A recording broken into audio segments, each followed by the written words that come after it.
What does sofreh mean? Sofreh literally means a piece of cloth that we put on a floor. When I was young, we didn't have table. We were eating on the floor. And it's usually a clean cloth. And then the food is served there. And it's nicely packed and kept somewhere clean. That's just the literal way. And then as we got older, there was tables and seats. Still, you would do the sofreh on the table.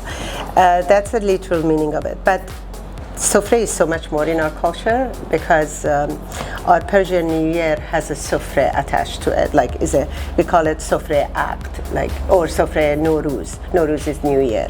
Or when people get married, there's a special sofreh being set up in front of them. That's for weddings. So that's also like a wedding sofreh. And I can go on at least 5 or 6 examples of such. But why I took that name, they all have tradition, food, and people in common. You never create a sofreh for any reason, whether it be wedding or funeral or religious ceremony by yourself.